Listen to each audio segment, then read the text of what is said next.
Lights out, old friend.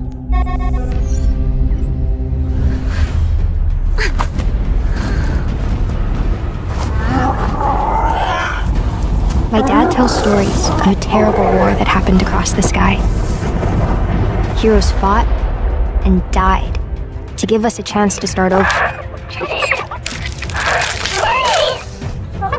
All that I know from their Earth are the creatures they sent along with us. And here on Arat, every day is a fight to survive.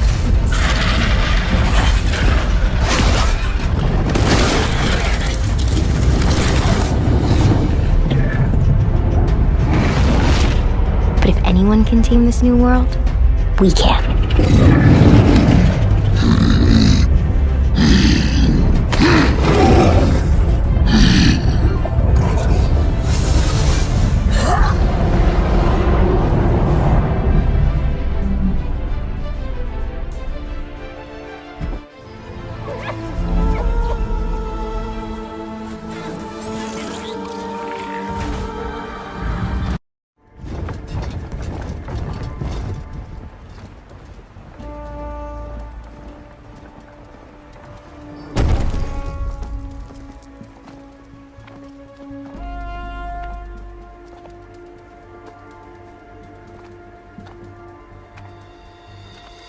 As the sun rises over a land at war, so too can it set over a land at peace.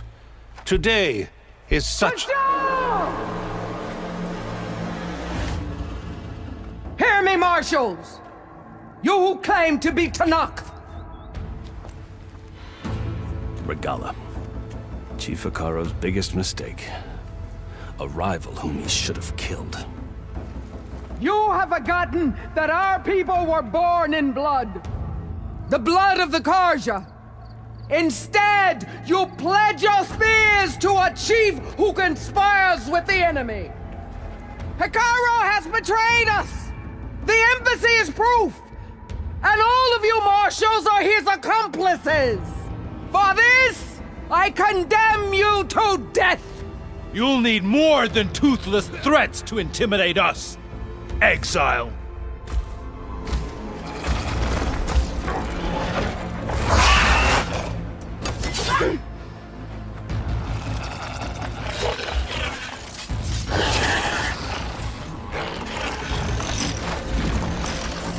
Lancers!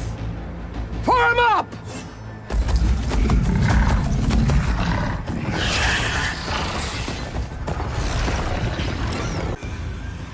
Vashav! Come with us now, or not at all! Archers! Light them up!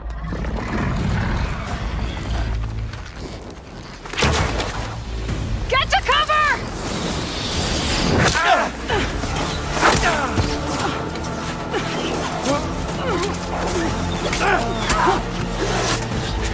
No!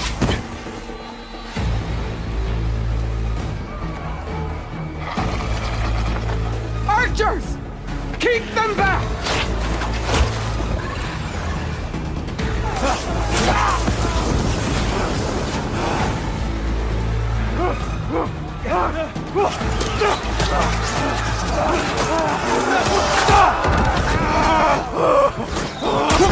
Left flank! To the Karja! Run them down!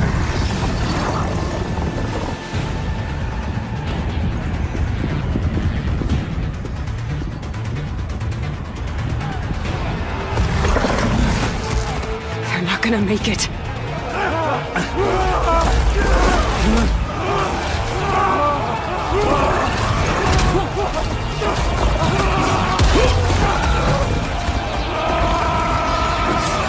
Open the gates! Open the gates! Open the gates!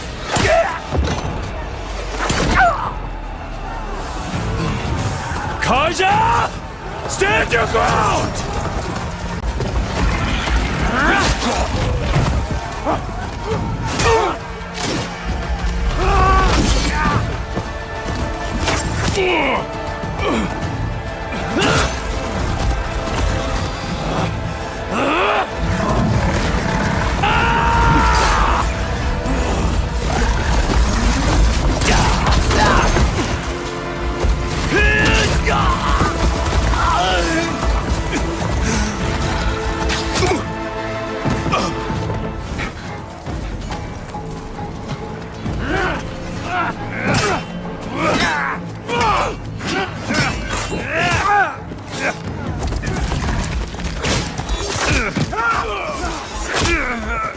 No!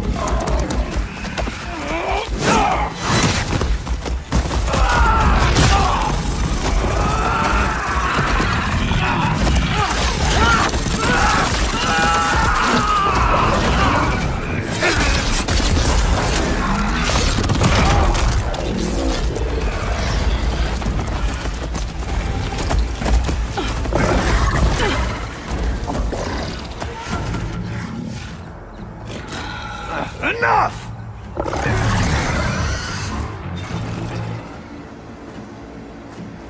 You, Outlanders! I'll skin you both! Chief, grant me the honor of this challenge.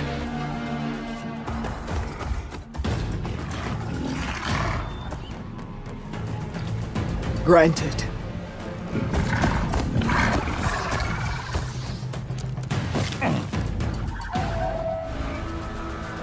turn!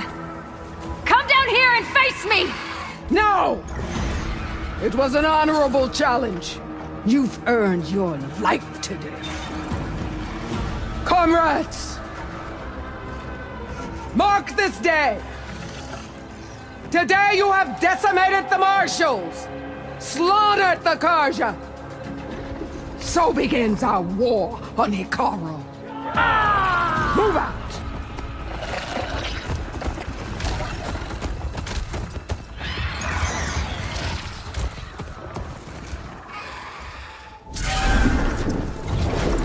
Aloy? I hope I haven't caught you in the middle of fighting a giant machine or something. Hey, Beta. I'm actually on my way to the Burning Shores. Oh, right. Gaia and I heard about your mission from Silence. Be safe, okay? We'll be here if you need us. Will do. Thanks.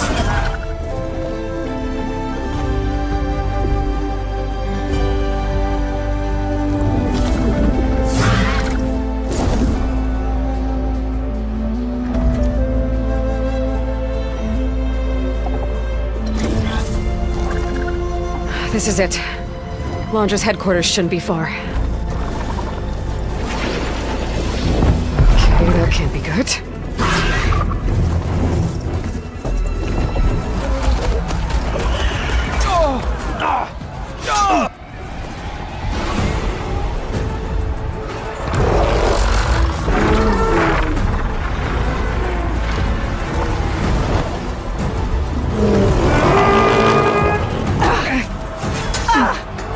Orgala's inside. Hikaru will soon be dead. It's all over, Chaplain. I gotta drop it now.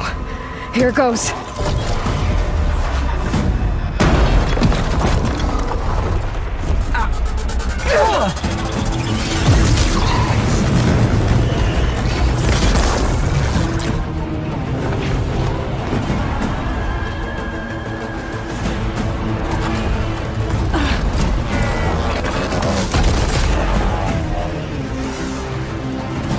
Is that... It's Aloy! She flies on the wings of the 10. The tide has turned! Push through!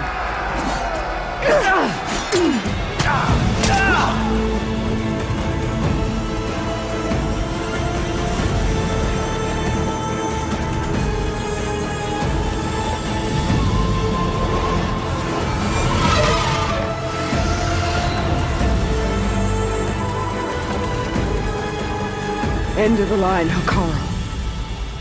Now on your knees, and I'll give you the death you didn't have the spine to give me. They're down!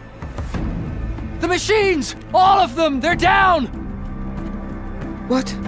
How's that possible? Regala!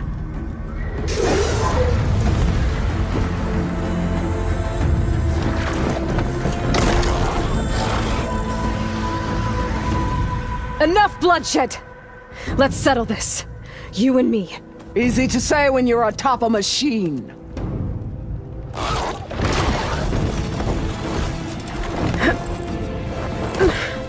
Well, that was just to get your attention. I don't need any help to take you down. Fine. I accept your challenge. And once I'm done with you, I'll get to finish the slaughter. We'll see about that. The duel is set. Let none interfere.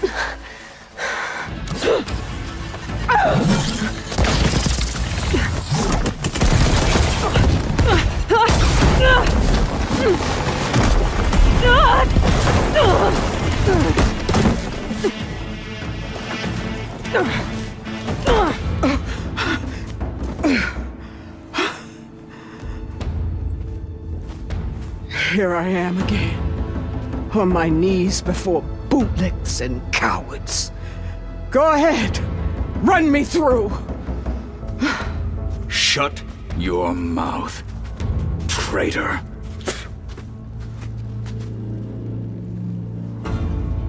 It was you who flew in on the wings of the 10. You who challenged her. By our rights, you must decide her fate. I spared her once. It only made things worse. She was the best of my marshals. What a waste. She's dangerous, all right. But maybe that's exactly what I need. Cowards! What more do you have to conspire about? You led a rebellion that tore a tribe apart. All for bloodlust and revenge. Maybe the only thing you deserve is to die right here. Or maybe that fury can be directed at the real enemy. You want to ally with her? How can you even trust her? Despite all that she's done, she's never been one to break her word. And will she give it? I won't beg for my life. Decide. I'm not here to forgive you for your crimes. But there's another battle ahead. Against an enemy more powerful than anything you can imagine. And I need people. A squad. That's willing to do whatever it takes. I don't want your mercy. It's not mercy. The battle I'm talking about will be charging into a nightmare. A better death than this? Yes.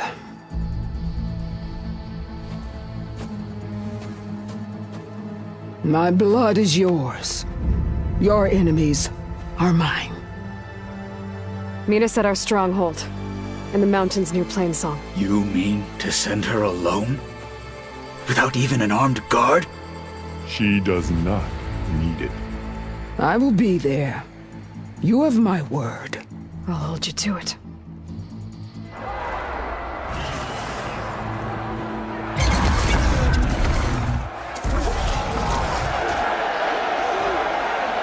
Dana!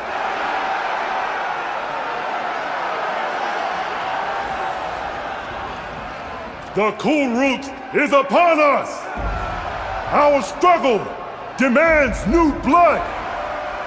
New leaders! Release the quarry!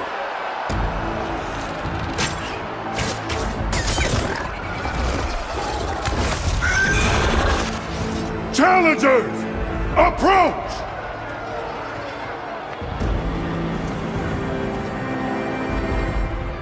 All who take down a machine shall be named Marshal. Remember the 10. Strike from the air as they did, and seize your glory.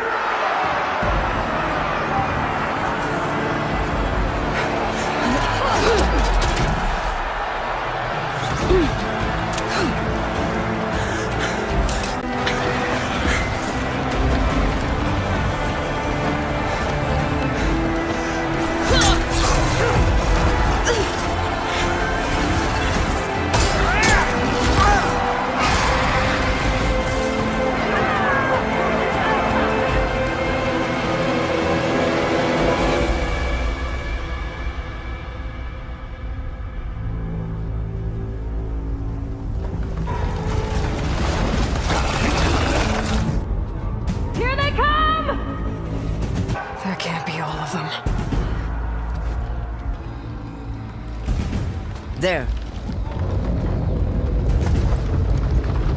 What is that? I don't know. Get out of the way! Hold the defenses! Go!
Get to the weapon! If I can draw that thing close, open fire! Hey! That's right, over here, you big worm!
Going anywhere, are you?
This isn't finished! I'll be back with everything I have! And all who stand with Hekarro will be run red.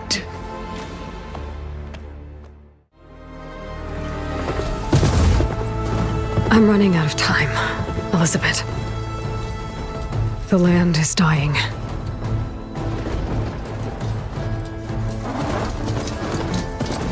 People are suffering. Soon, they'll starve. All because of a terraforming system that's spiraling out of control. And only I can fix it. Only I have your genetic code. It won't be long before we hit the point of no return. And then... extinction. I've been searching for months for what I need. A backup of Gaia. The AI you designed to control the system.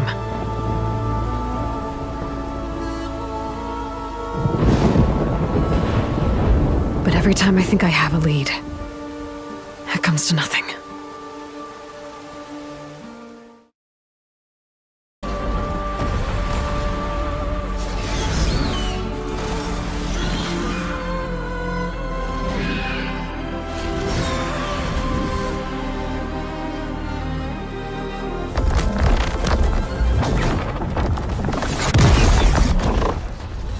What is that?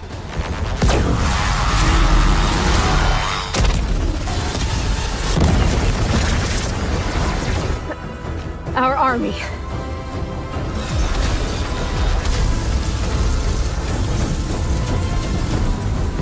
I think you got their attention.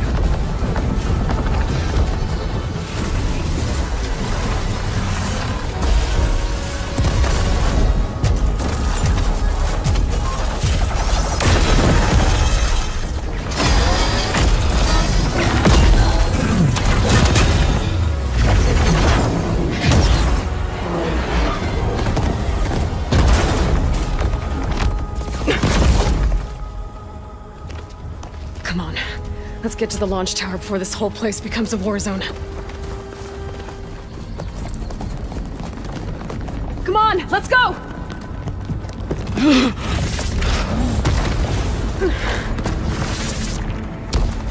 This way, demon! Ah!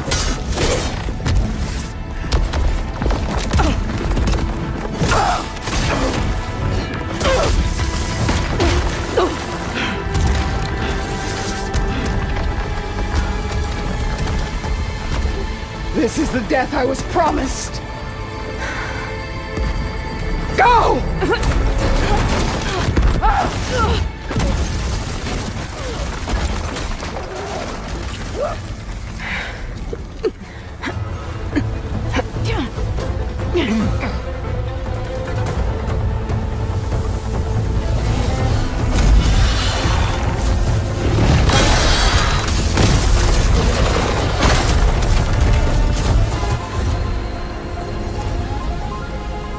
We gotta go through there? I fail to see another option. Then we'll carve a path. Ready?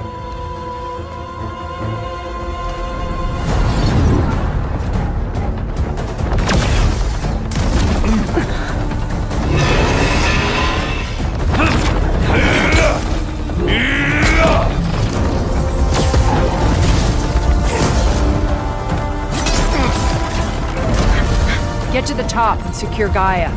I'll stop Gerard.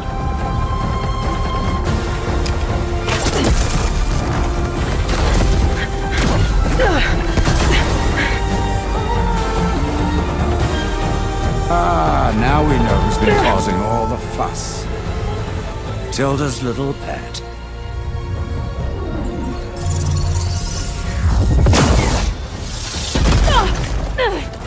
Silence! Zenith inbound, can we drop their shields, please?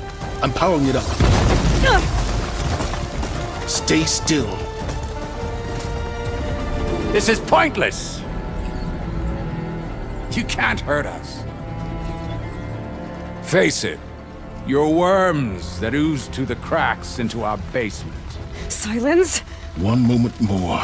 But I might just... There. No? Nothing?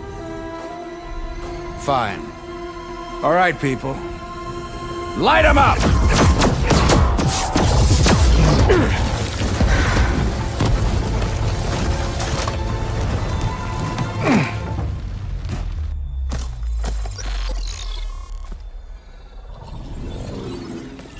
Are we supposed to be scared?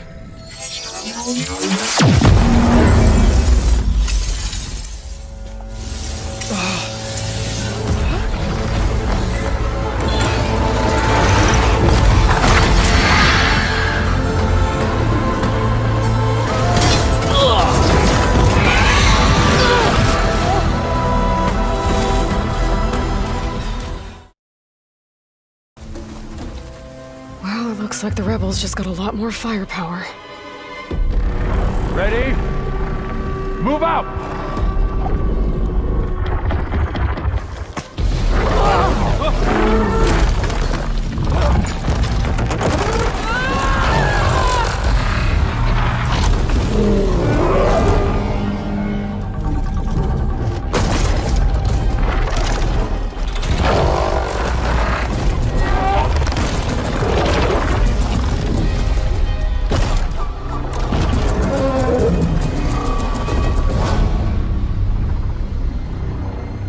Your cannon, and that thing has him. This won't be easy to take down, especially with this. I'll handle the big guy. You focus on the others. I'll follow you in.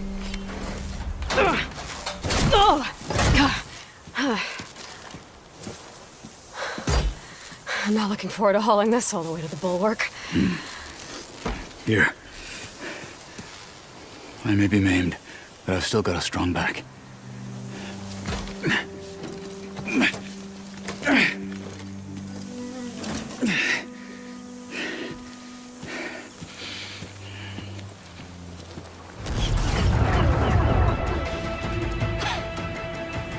This isn't gonna work.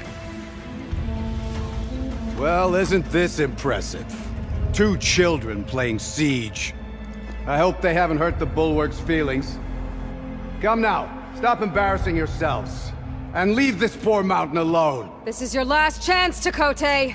You can still answer Hikaru's call. This is your last chance. You have it backwards. Leave this place, Savage, now, and take this cripple with you.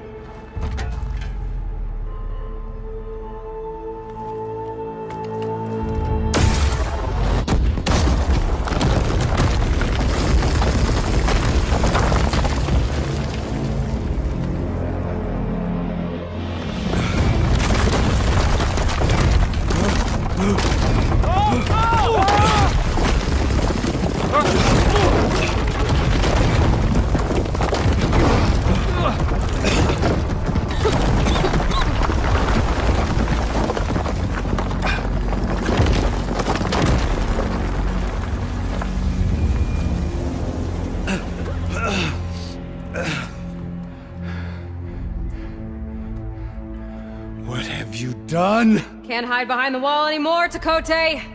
Now you have to join Hikaru. Never. Never. We will rebuild it. Immediately. You are not safe. The bulwark couldn't protect you from a single cannon, let alone an army of machines. The only pathway to safety is to unite against Regalla with your chief. You decreed that no challengers would be sent, while the clan remained safe behind the bulwark. So send them now. Unless your word means nothing. Send them. I didn't hear you. Send the challengers. I look forward to seeing the Sky Clan's colors in the arena.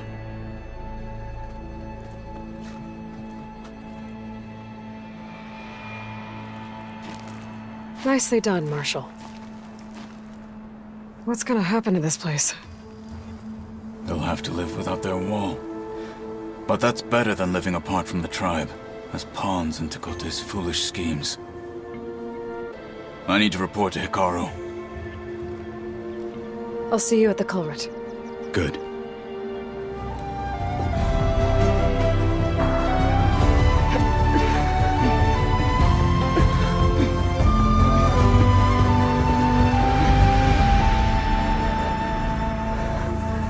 Okay, so Lanja's probably in his bunker, right? We'll have to get back in there.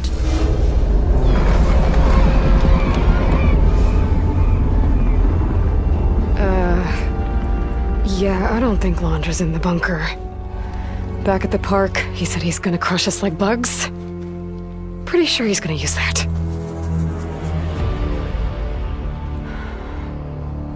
But he doesn't have a reactivation signal to reboot its systems. He needs a more direct connection. You think he's actually inside that thing? It's his only option. We need to find a way to stop it from powering up.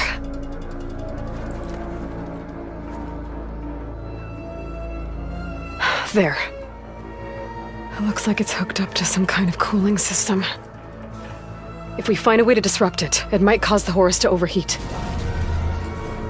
That might be tricky.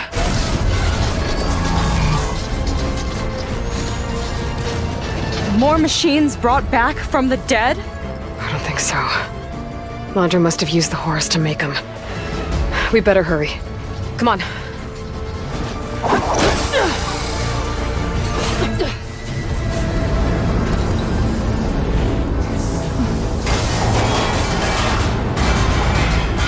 Alert. Temperature critical. It's working! Emergency heat sinks engaged. Uh-oh.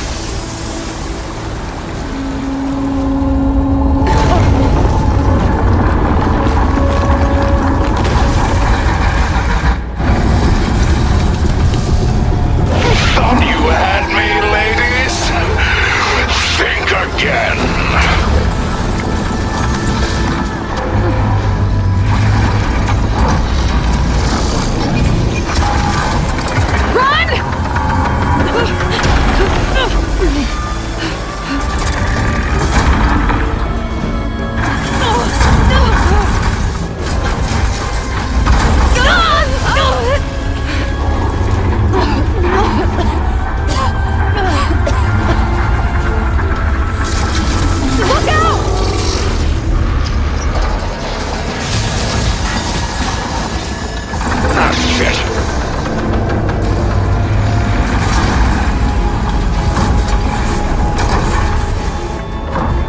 Still overheating.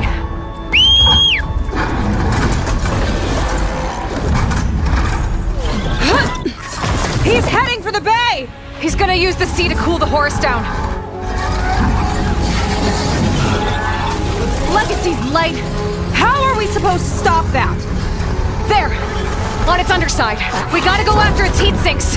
You keep Landra distracted from the air. I'll attack from below. Wait! You want me to fly this thing? You're a quick learner? Well, it's you and me now, buddy.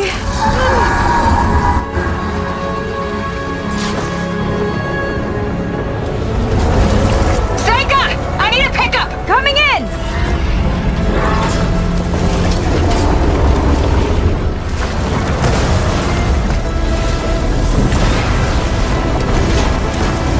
Landra's heading for deeper waters.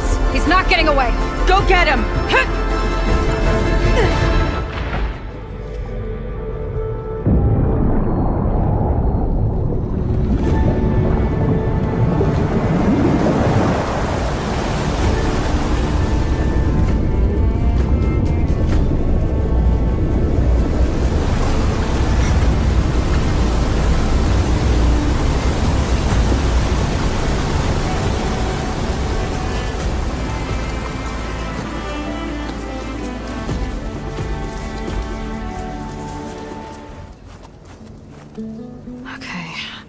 Poseidon is through there.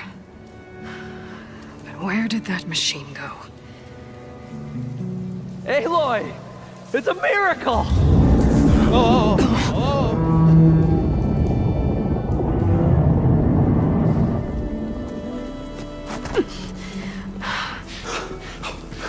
Come on. Hey, was this you? Did you lower the waters? Yeah, but there's a new problem. That thing's in our way.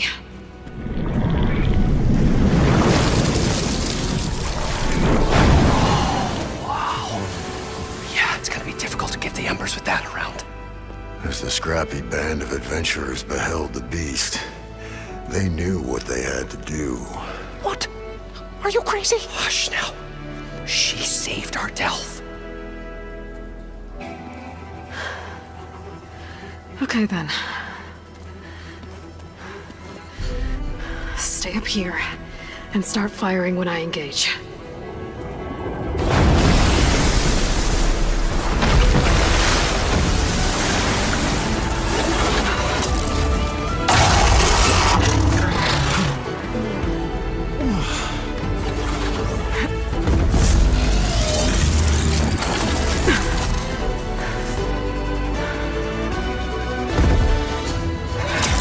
You guys all right?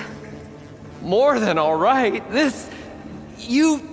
We did it! All the embers we could ever want, and it's all thanks to you. Very, heartwarming. But maybe we can just, grab what we came here for and get out before any more of those things decide to show up.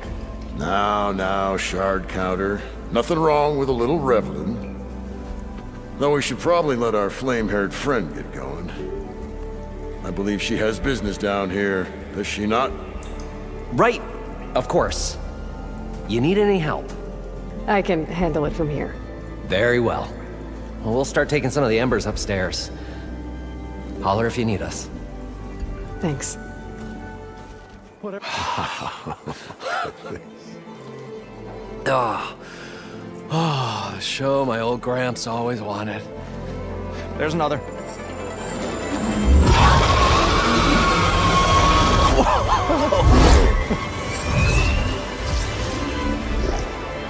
His dream realized, his old Gramps' legacy ensured. Our hero beheld the sea of desert lights and wept at his good fortune.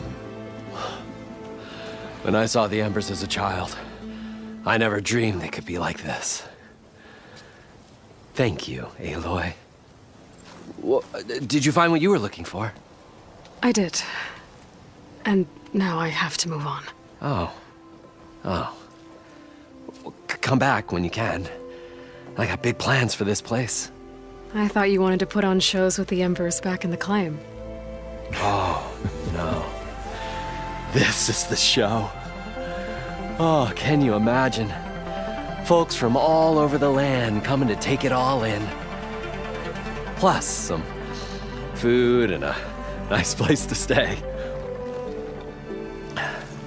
Not to mention a variety of entertainment venues. Don't forget, games of chance. Plenty of shards to be had there for certain. A new dream, huh? I hope you make it happen. Goodbye, gentlemen. This delve was a story for the ages. All thanks to you.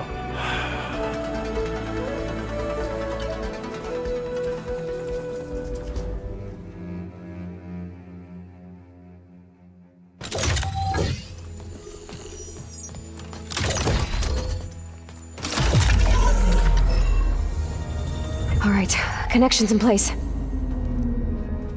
Booting up. Beta, Aloy.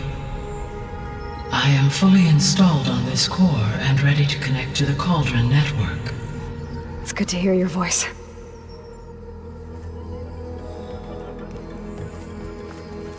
Errand, everyone. Fire your pulses and sound off. I'm at my cauldron.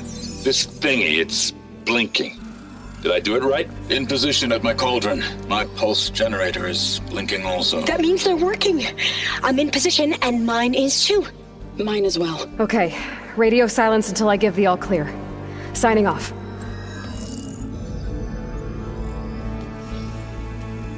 Gaia, let's cage the beast. Connecting to the Cauldron network now.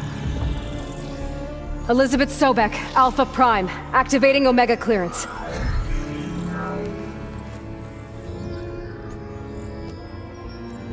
Elizabeth Sobek, Alpha Prime, activating Omega clearance.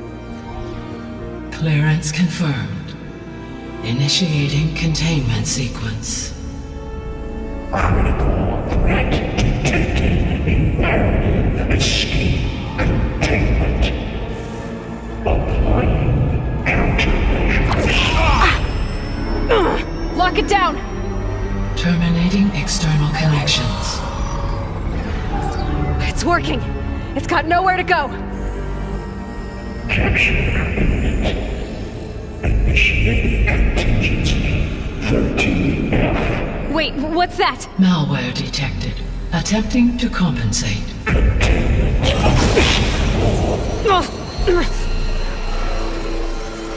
It's cracked. Look!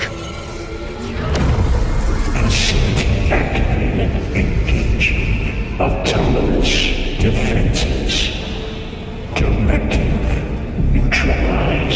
means machines are on their way.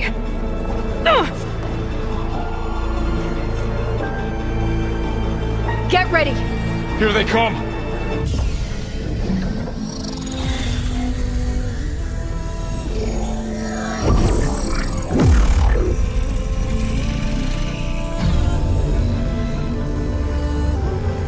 Okay, to complete the merge, we need to excise Hephaestus' malicious code. Carefully.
Well, hello, redundant copy.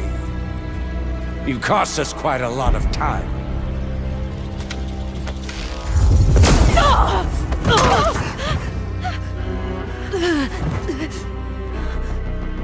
Eric, get Beta. And squash that bug while you're at it.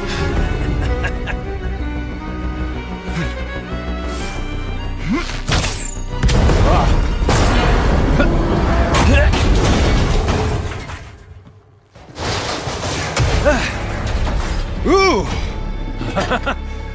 Get behind me.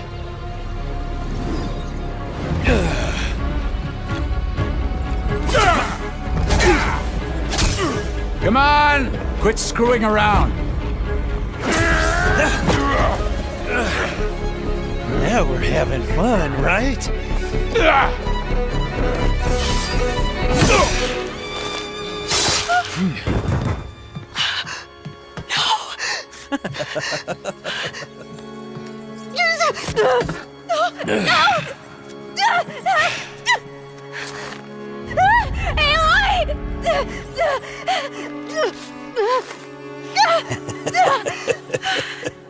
Finally.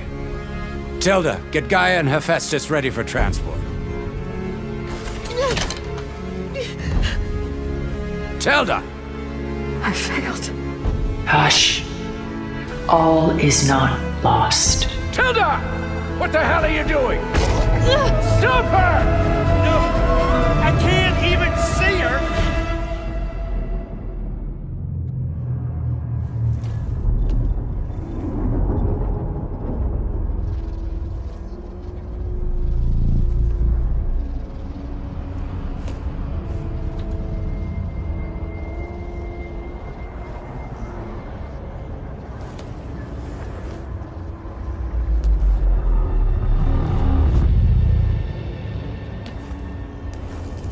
Hades?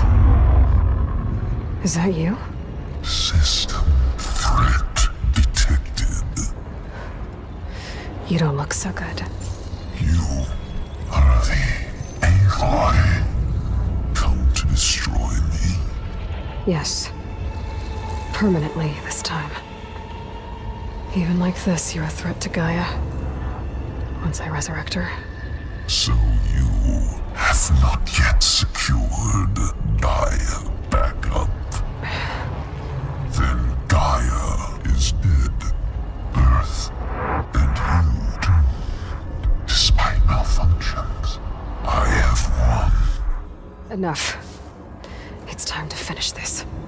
Does Aloy still think she can restore Gaia? Save life on Earth?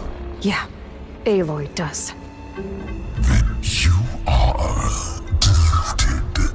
Extinction inevitable. What would you know, Hades? Twice you tried to destroy life on Earth, and twice you failed. The only extinction you ever brought about is your own. And there's no tricked-out lands to save you this time. You are incorrect. 3 times Hades extinguished life. What? You remember this? Yes, data intact. Non-viable biospheres aborted in years 2154, 2161, 2168. So, that's centuries ago. It's what you were designed to do. Current biosphere is version 5. There will be no version 6. There won't need to be. I'm saving this one!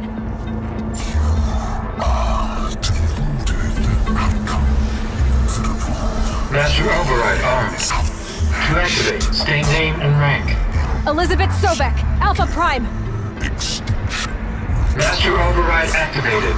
Purging extinction protocol.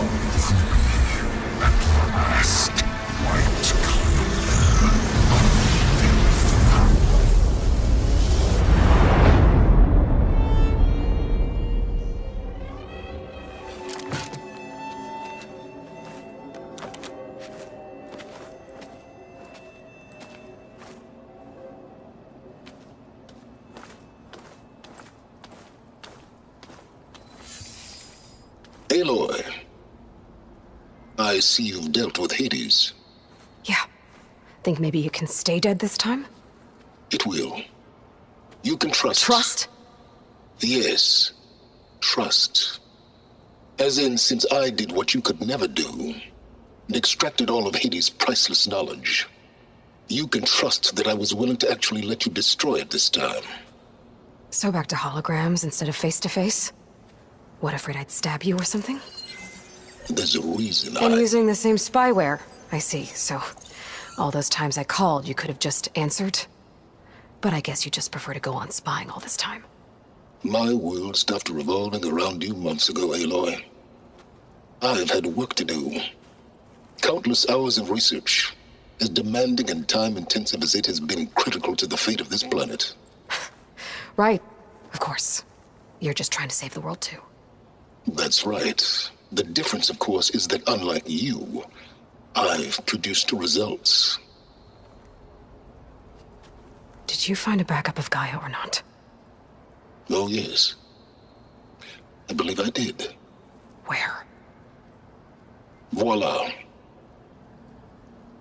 Why do you think I summoned you here? Behind that gene-locked hatch lie the ruins of the ancient facility where the Hades extinction protocol was perfected. A testing process that ran hundreds of trials, each of them using a backup of Gaia. Hades told you this? It took some convincing, but yes. So, are you ready to go get what you've been searching for the last 6 months? Or are you just going to stand there with your mouth open?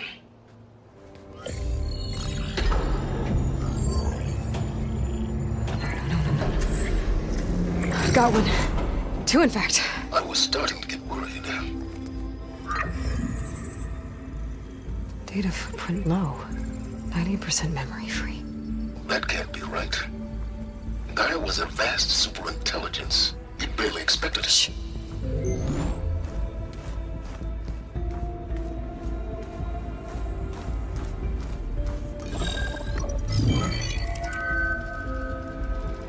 Root kernel. No subordinate functions. It's not a full backup. No. More like a seed from which Gaia's mind could grow if it had sub-functions with which to form a heuristic matrix. So it's useless? I'm afraid so. Without sub-function. Ugh! Aloy, you've done all you could. For what? Nothing? Maybe saving the world is too big a task for any one person. Even you. Wait. It's useless without sub-functions, but there are sub-functions out there. The original ones. Scattered to the winds when Gaia blew herself up? They could be anywhere. You can't find them in time. Even if you did, the mysterious signal mutated them just like Hades. You have no idea. But I do. A good one. If it works.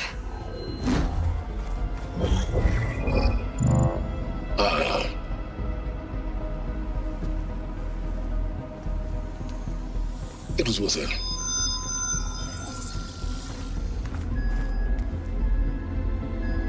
You found Minerva, but it won't connect.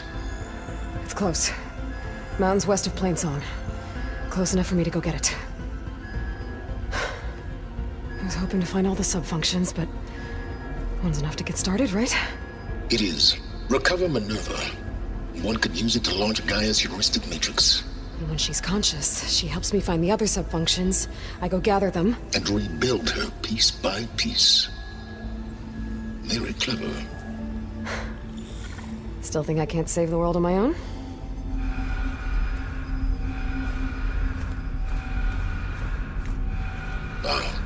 Yes, well. About that. Alert! Intruders! Alert! Aloy, I need you to listen closely. These intruders want the same thing you do. Gaia reborn. It's why they're here. Friends of yours? No. They don't know me. The data pulse I transmitted indicated that a Gaia backup could be recovered here was anonymous. Now, they're very powerful, but they won't harm you. Not when they see who you are, what you are. A clone of Elizabeth Sobek, a genetic key with which they can reboot Gaia and rebuild the system. They need you. I warned you, Silence. For once, Aloy, submit to the inevitable. Open the hatch. First I rebuild Gaia, save life on Earth, then I track you down and end yours! I'm trying to help you here.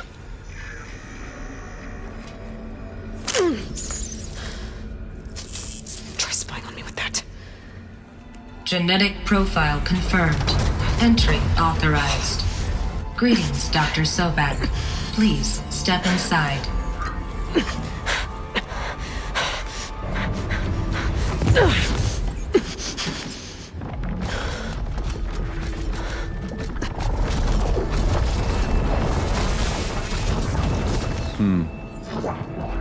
Looks promising. Beta.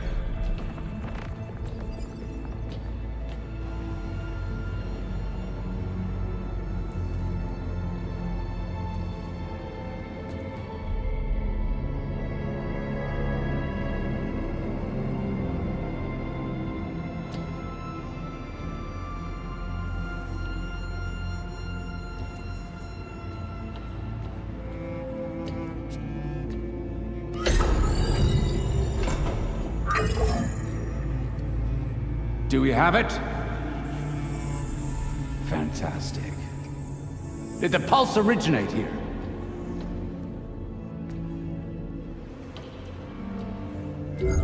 Has someone... Something wrong?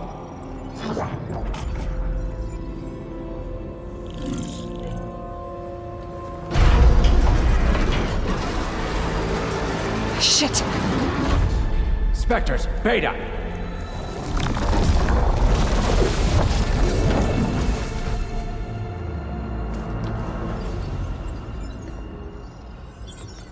Well, any idea what the hell a clone of Elizabeth Sobek is doing here? Maybe Gaia made one when it destroyed itself, a Hail Mary to repair the system.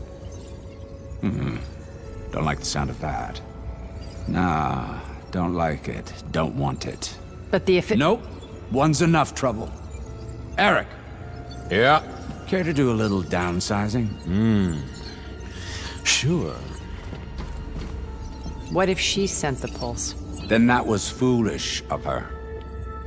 But we got what we came for. So let's put it to use.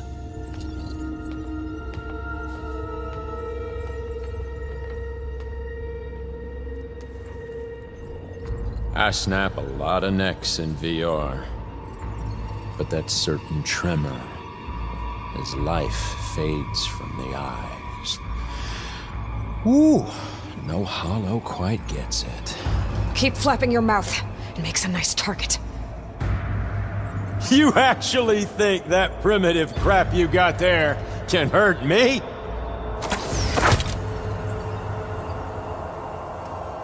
This is gonna be fun.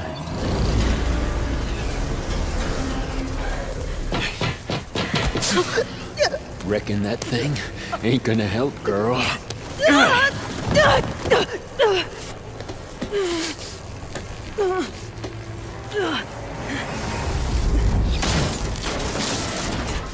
Come on. Come at me. If that thing comes down, it's only gonna kill you! Better than letting you have all the fun.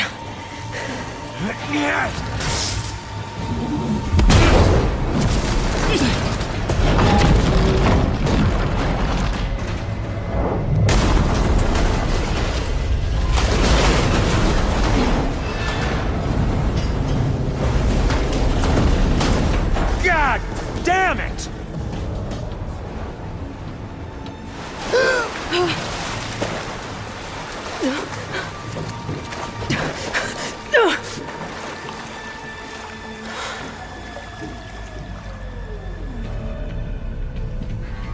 What was that? Me killing what you wanted dead. What the hell did you think? The platform collapsed, body went with it. Right. And since when don't you get what you want, huh? Spectres, search.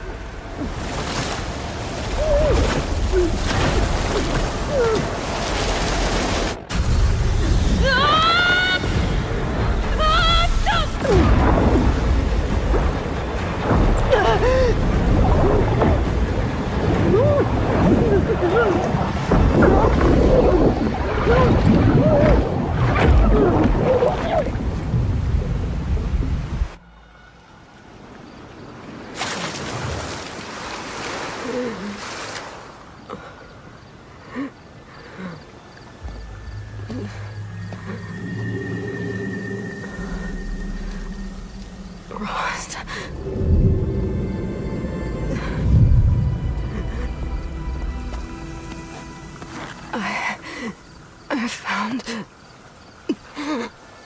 Shh. It's okay. I'm here. I've got it.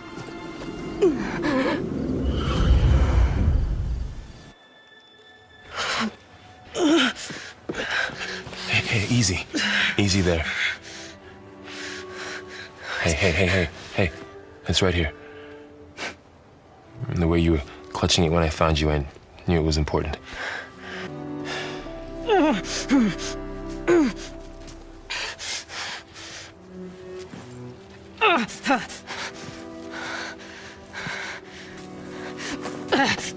Aloy? There's no time. I found something. In the mountains west of Plain Song.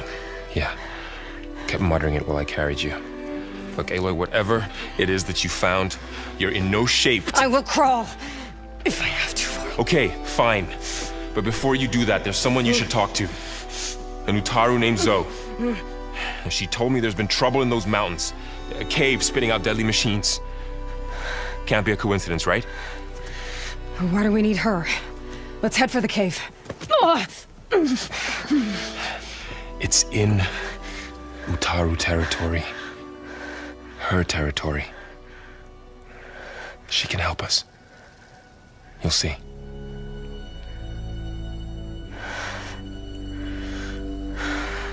Fine. Let's go see this marvelous Zoe then. As verdant limbs wither, roots rot in snow, still the seed rises as certain as stone. Zoe?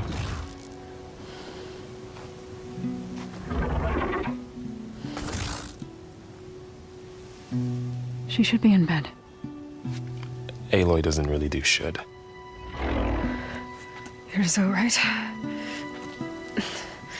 Varl said I should talk to you about the machines in the mountains west of Plainsong. I am a grave singer. My place is here. We can talk once you've healed. What's wrong with it? Her name is Ray, not it. She's one of our land gods. And she's dying.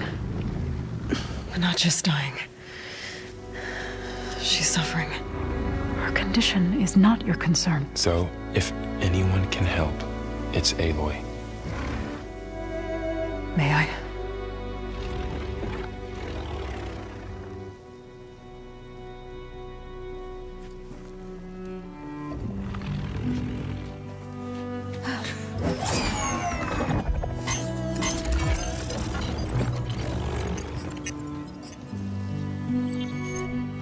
So what I'm about to do might look bad, but it will help.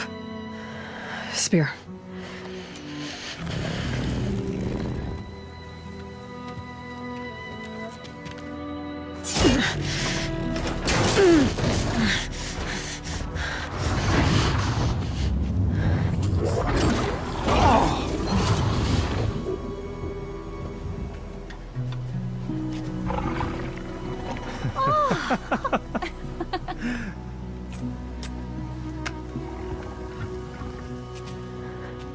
I still need to talk. Of course. But this way.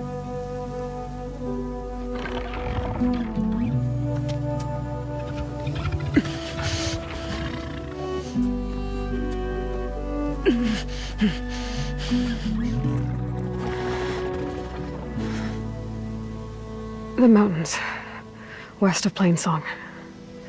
There trouble out there? The Utaru have trouble everywhere. Our fields blighted, our settlements abandoned. But the cave in the mountains is the worst of it. It is a sacred place. Fa, another of our land gods, went inside weeks ago, but she hasn't emerged. Killer machines pour out instead, threatening to overwhelm us. It's never happened before. Wouldn't be your first sacred cave. I need to get into that cave. What? No one does that. Well, it's time to make an exception. It belongs to the land gods.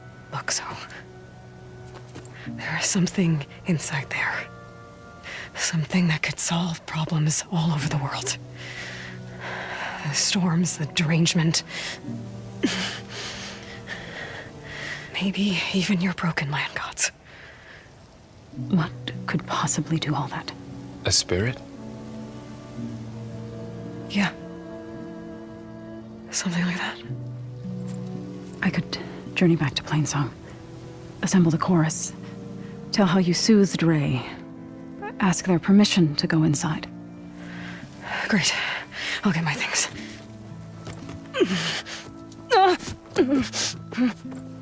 She needs rest. You don't have to tell me. I'm fine. Assembling the chorus will take time. Heal first, then join me. Fine. Bed rest. I got it.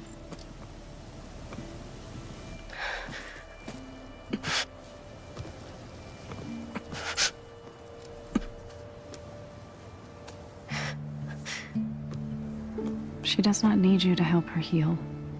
You could come with me to Plainsong. Lend your voice to mine as I try to persuade the chorus. It might help her cause. I'd like to, but I'm afraid she might run off. Really? Very well. Later then. Zoe, wait. It's not, that I don't want to go with you. It's just that I... Shh.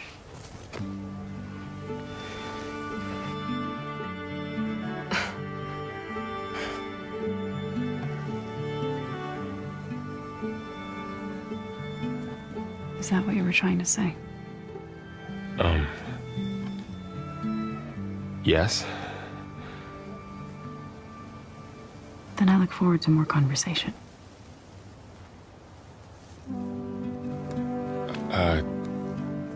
Yeah. Me too.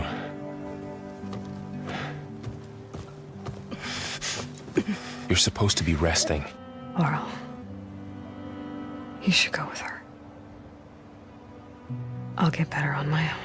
You trying to get rid of me so you can... No.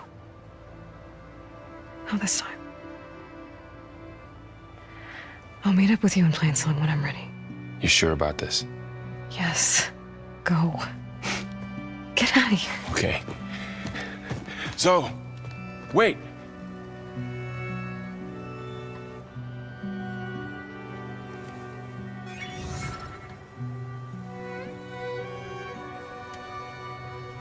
Who are they?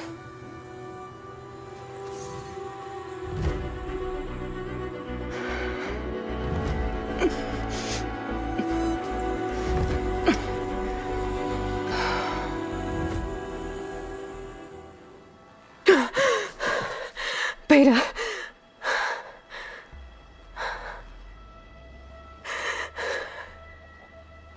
Farrell.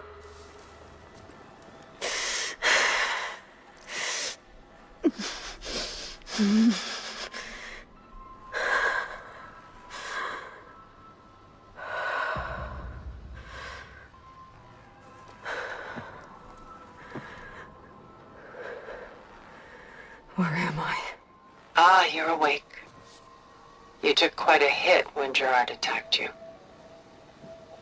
I imagine you must still be in a great deal of pain. I can assure you that we are safe. The others can't detect us here. You mean the other Zeniths? You must be Tilda. I wasn't sure if Beta would have told you about me. Where is she? Alive. And while she isn't where she wants to be, not in urgent danger. We must discuss how to get her back, of course, after you've shaken off the cobwebs. When you're ready, take the stairs down the hall and come see me. In the meantime, I'll make breakfast. Breakfast? Okay.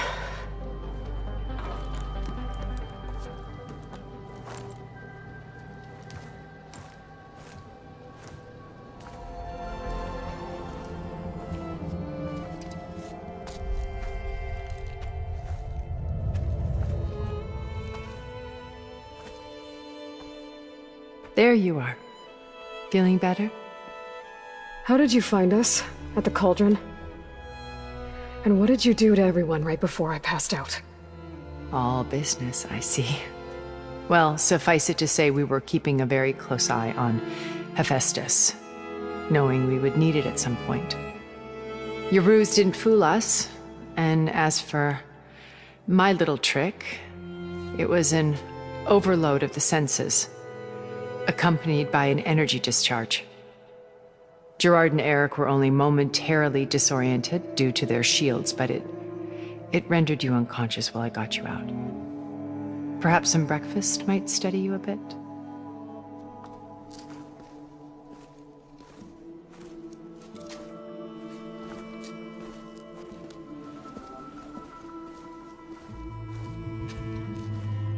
This was your house.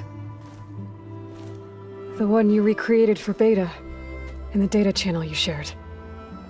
How perceptive of you. Please, this way. After everything your people have done, you think I'm just gonna sit down and have a chat with you? They're not my people.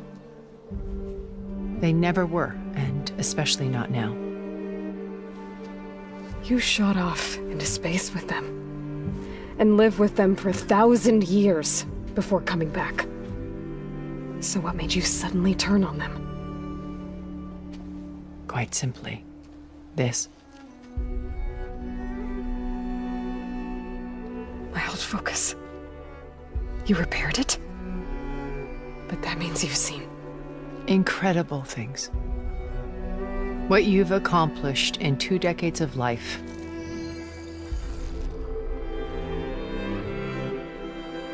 A 1,000 years at my back and I haven't even come close.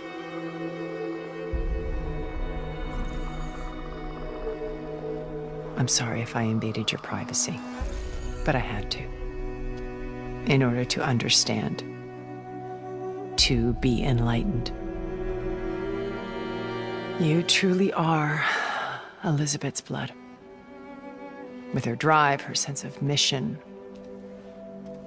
her integrity. Watching all this shamed me for the company that I've kept. Having seen it, all I want is to help you. Even if it means stopping your friends? Especially so. Please, sit down.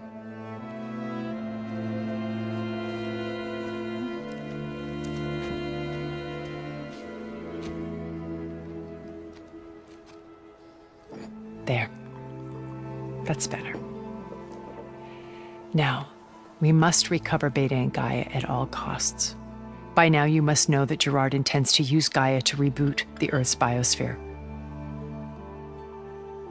Remaking this world to specifications that would only suit us immortals. This process will kill every living thing on the planet. He calls it a clean install. Not if I stop him first. Not if we do. And once he and the others are gone, we can work together to fulfill Elizabeth's dream. I'm sure Beta told you that there's a build of the Apollo database on board our ship. A complete collection of human knowledge. With that and Gaia, we could do everything Elizabeth wanted. Heal the biosphere, educate the people of this world, uplift them. Create the world she imagined. Let's not get ahead of ourselves. From what I've seen, your friends are invincible. I do wish you would stop calling them my friends. And they're not invincible. In fact, a friend of yours has found a way to defeat them. Silence. Oh, he's been a busy bee, building an army powerful enough to crash through Gerard's precious base. Regala and her rebels. Even now, she's preparing a final march on the Tenakth capital. When she wins, she'll have the entire tribe under her control. Hundreds of warriors and machines to throw at the base.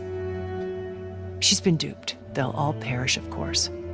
But it should be enough to break Gerard's defenses and allow Silence to kill him. Along with all the others. Using the new weapon he's developed. Yes, he's found a way to circumvent our shields. Truly an exceptional man. He's planned for everything. Except you and me. You see, while his army is battering down Gerard's doors, you and I will sneak in through a back way. One that only I know about. While Silence and my friends are busy battling each other, we'll take back Beta and Gaia. I told you I want to help you. I mean it.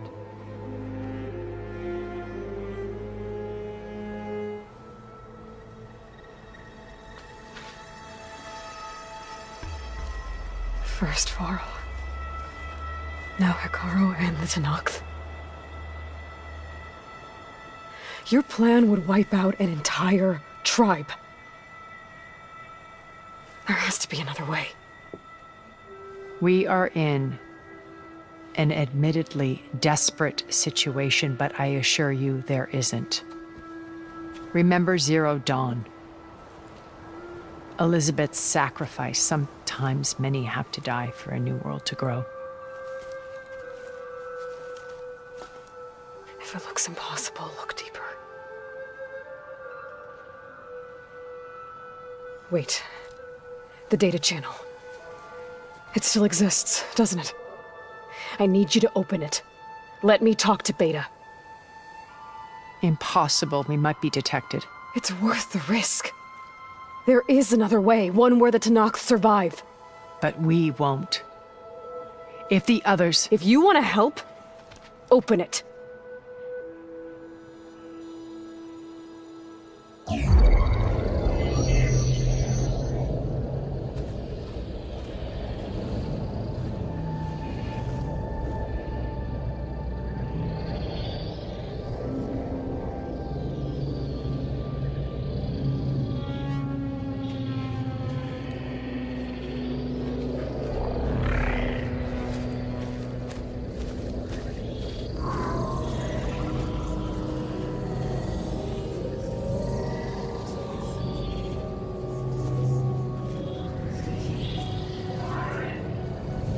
What are they doing to her?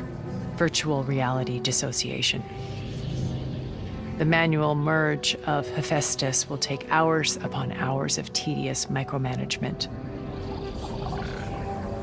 If she resists the work, they run simulations to induce feelings of isolation and despair.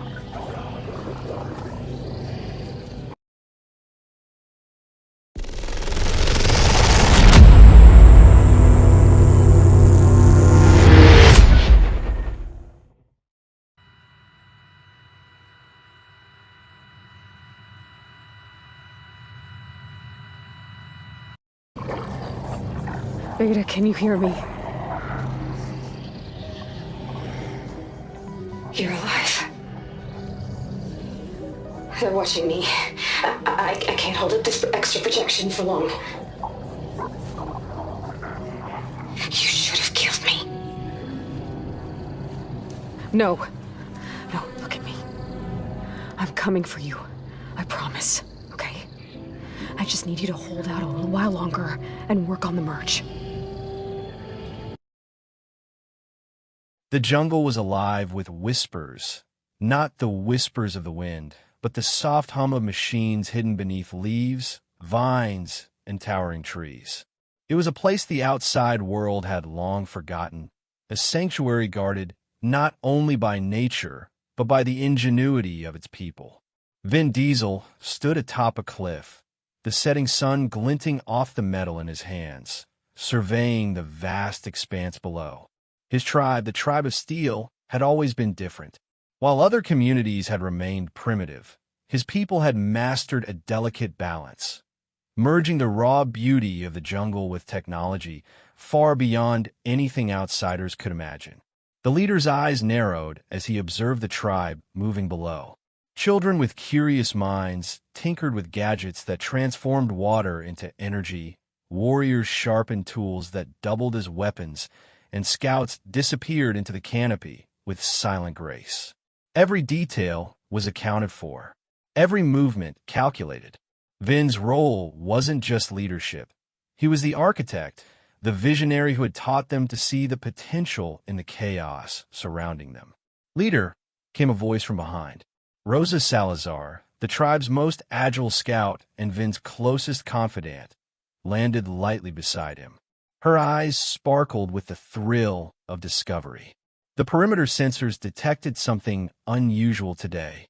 Strange movements near the river's edge. Vin's brow furrowed. "Outsiders." Rosa shook her head.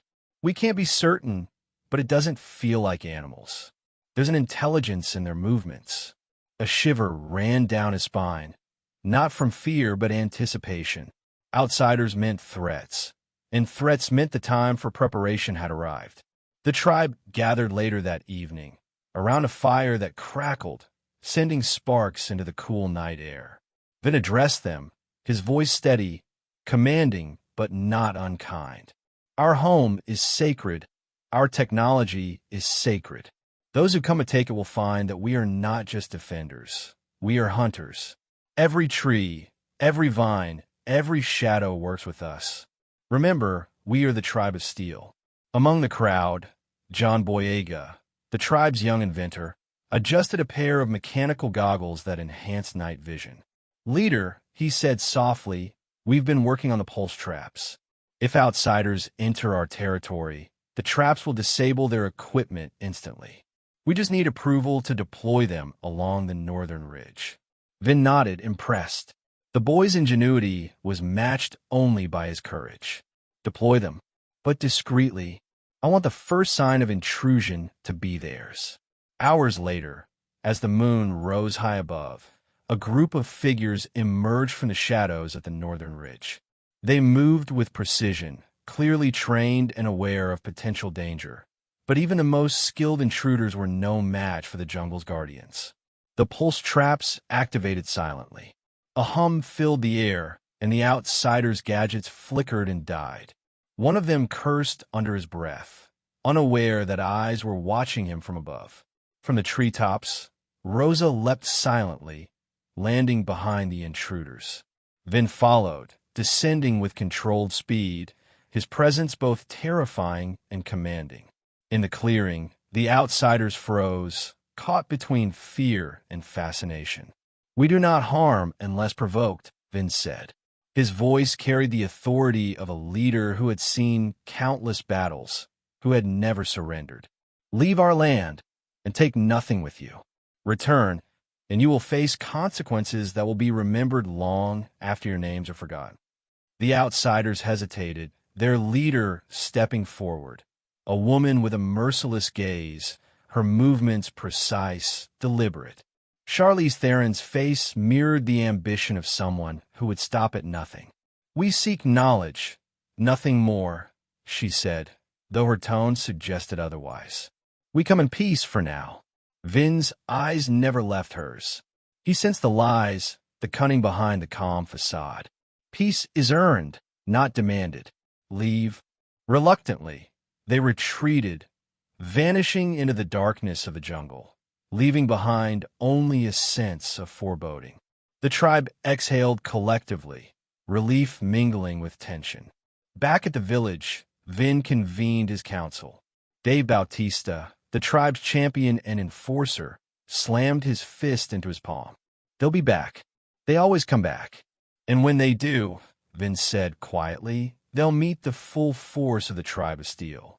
As the first light of dawn crept over the canopy, the jungle seemed to pulse with life and energy. Birds sang, leaves rustled, and hidden mechanisms hummed softly beneath the undergrowth. Vin Diesel looked toward the horizon, knowing that this was only the beginning. The outsiders had been a test, a warning. What awaited them would challenge the tribe in ways they could not yet imagine. Meanwhile, John and Rosa worked tirelessly, fine-tuning gadgets that would give them an edge. Every trap, every defensive tool, every stealth mechanism was prepared for what lay ahead. Vin observed them, a mixture of pride and resolve settling in his chest. The tribe of steel was ready, or at least as ready as they could be. Deep within the jungle, in the shadows of towering trees, the outsiders regrouped. Charlize Theron's eyes gleamed with ambition and determination.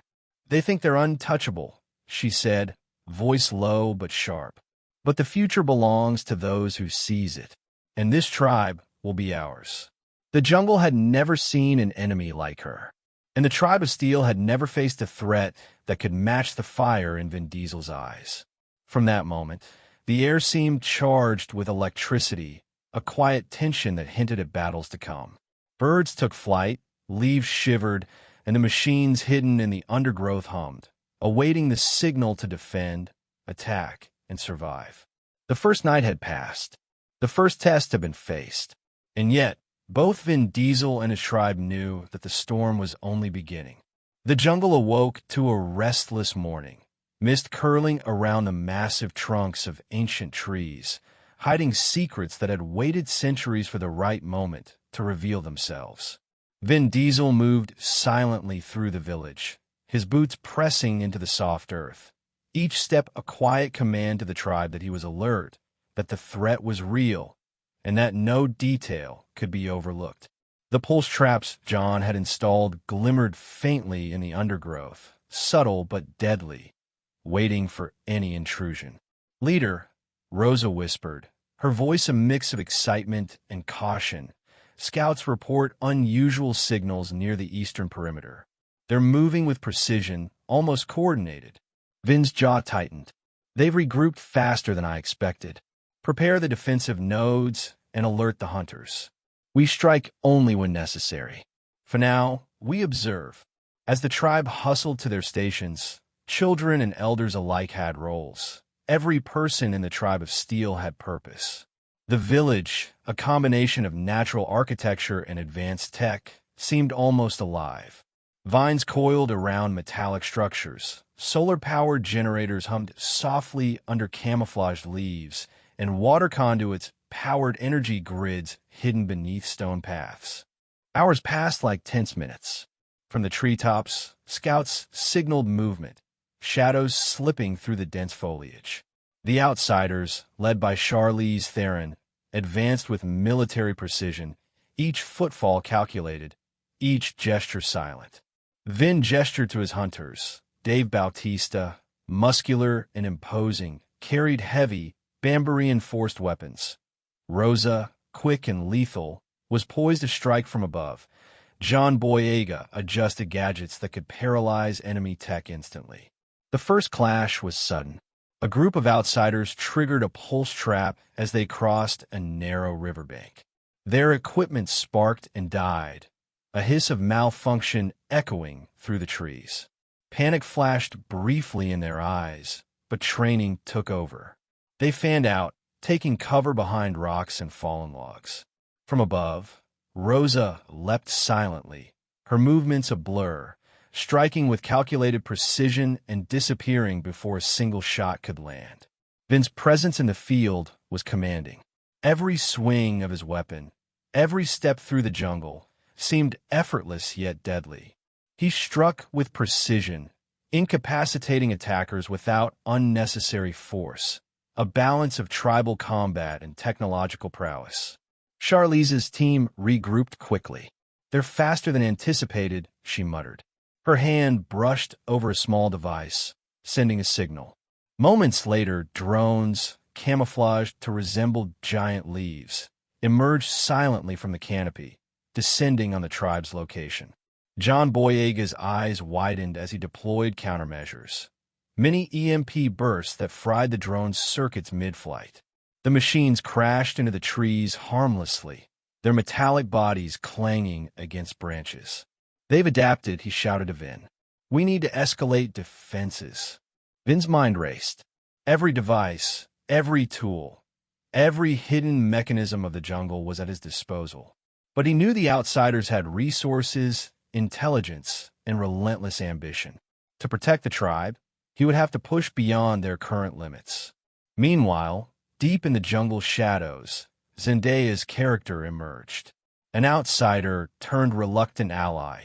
She had been studying the tribe's technology for days, initially intending to exploit it. But witnessing their unity, their brilliance, and Vin Diesel's leadership had changed her perspective.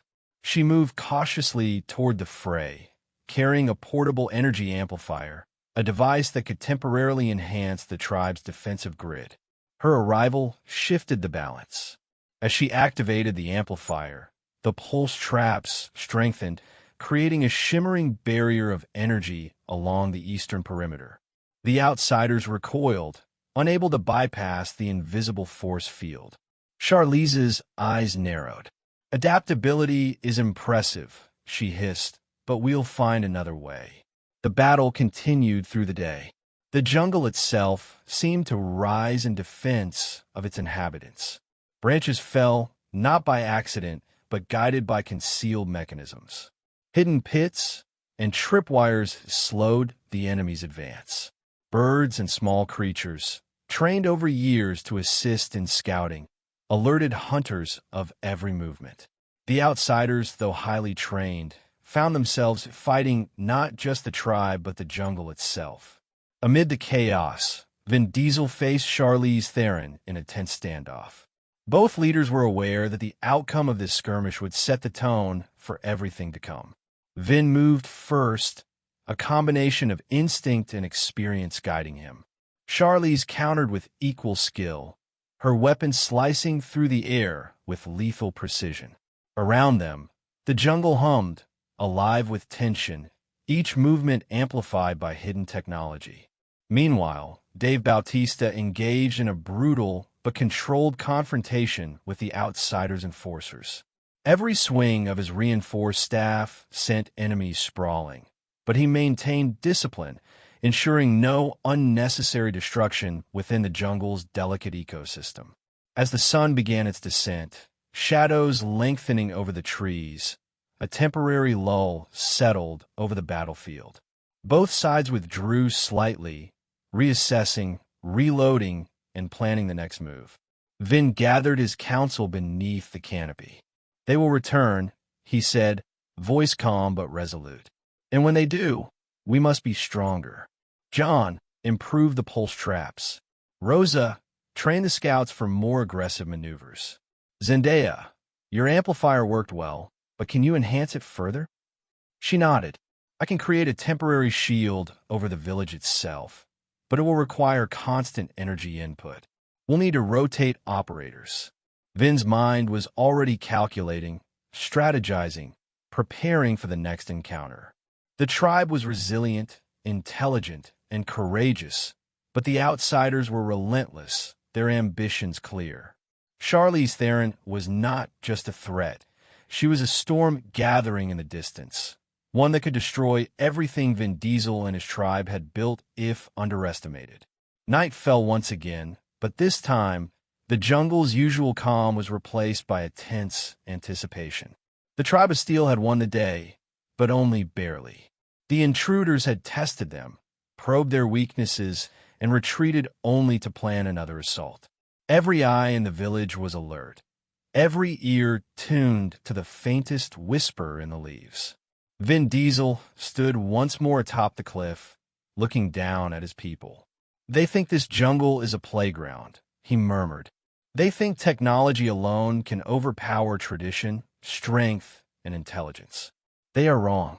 From the shadows, Charlize Theron watched through high-tech binoculars, her lips curling into a smile that was equal parts admiration and malice.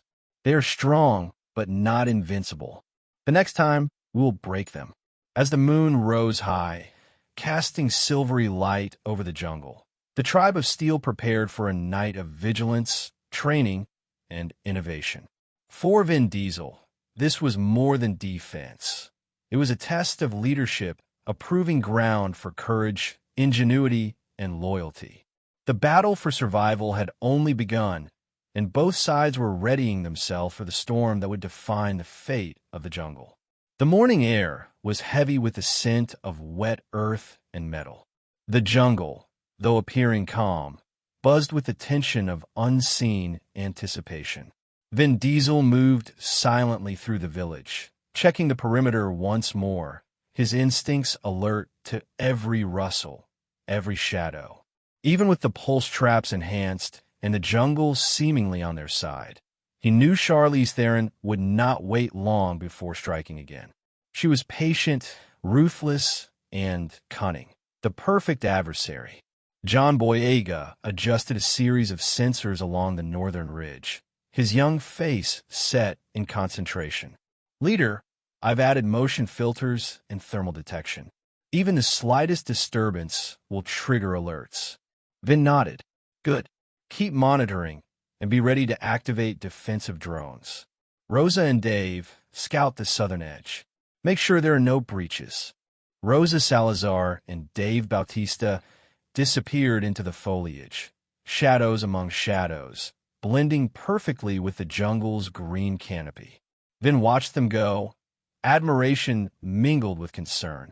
Every patrol, every reconnaissance mission was a risk, but they were the tribe of Steel, trained to move faster, strike harder, and think sharper than anyone else who dared enter their territory. Hours passed.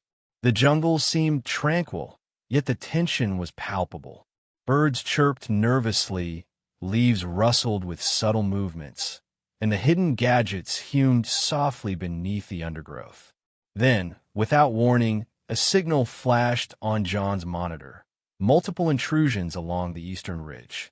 "They're back," John whispered, eyes wide. Vin's jaw tightened. "Prepare the traps. Scouts, report positions. And keep civilians away from the outer perimeter."